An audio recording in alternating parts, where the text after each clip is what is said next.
What is up, guys? Welcome to the Overdrive Consumer Channel. I have a treat for you today. Now, I'm a Ford guy and have bought nothing but Fords for the last several years. Matter of fact, I've never even test driven a Ram truck until now. So I'm gonna give you my impressions as I drive. I'll do a walk around and just give you some insight on a Ford guy's perspective on a Ram truck. When I was a kid in the early 90s, I think it was 1994, 95, Ram changed the design from the square body into a more aggressive front end. If you know the exact date, please put it below. But I was a fan of the Ram trucks. Actually, they were Dodge Ram trucks back then. Now they're just Ram. Anyway, I have a 2020 Ram 1500 that I'm in right now. I got an 8-hour drive. The ride seems to be a little bit more comfortable. Now, of course, this is a two-wheel drive, so I don't know if that's any different.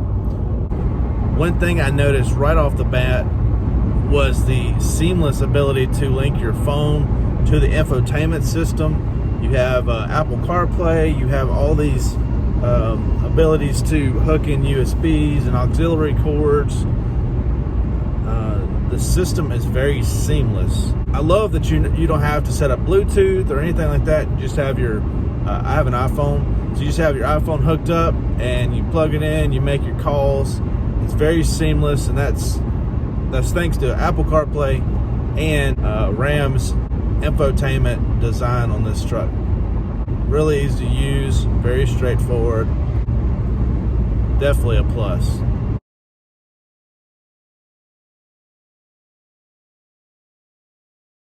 So there's little things I don't like, but the ride is really good. They have a cool suspension instead of leaf springs, but the suspension is definitely different, and it rides really well.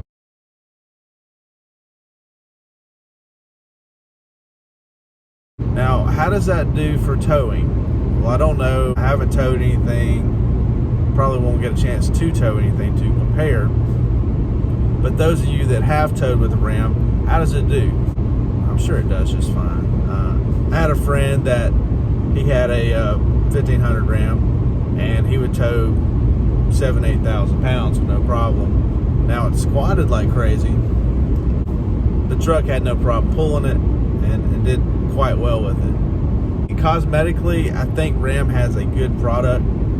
The interior is very nice. It's fine-tuned. Now, this isn't loaded. This is a Lone Star Edition Bighorn, and I think Bighorn is very comparable to, say, the XLT for Fords. The Laramie is like the Lariats for the Fords, and of course Ram has a Limited as well. But so this is like the middle of the road as far as being equipped. This is the middle of the road. It does have the dual exhaust. Of course, it has the Hemi.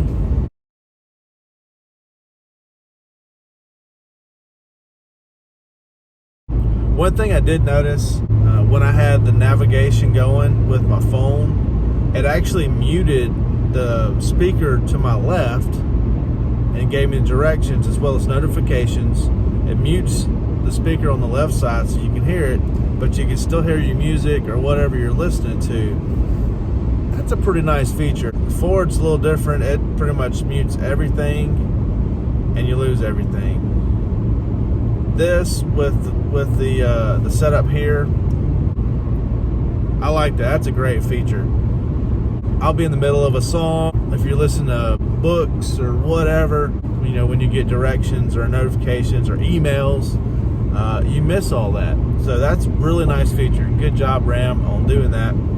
You know, Ram is the reason that Ford has stepped up their game on the 2021s. You know, that's one of the biggest things with the new Fords is the interior has been refreshed. It has been fine-tuned and is nice. And I think part of that is the competition between Ford and Ram. Now, of course, GM is a competitor too, and they compete with them as well. But interior-wise, the last couple years, Ram has pretty much been the leader in interior, in my opinion, based on what I've seen. And so Ford's kind of fallen in and Said, okay, let's step up the interior. I love having an outlet up here where you can hook up any of your devices, radar detectors, not that I have one, or GPS. That's just a great spot for that. Plug it up there. You don't have all these cords going down where they normally are. Great place for that. The interior on this Lone Star, this is two-tone.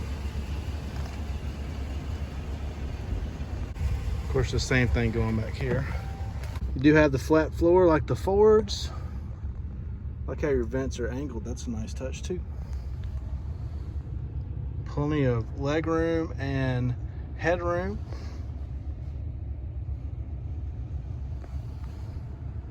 I do like the knobs. They give it a premium feel. You have different options here. I like these controls. One thing I don't like is when I was driving down the road earlier and I want to adjust my speed, I accidentally took it out of one of the gears, or not sure if that's the best place for that. Somewhere over here probably would be a better place, but then you'd have to reach over. I see why they put it here, but when you're trying to adjust your cruise or volume, that's what got me on that. Another thing I like about this Ram is the backup camera is awesome. Very good detail, high definition, great backup camera.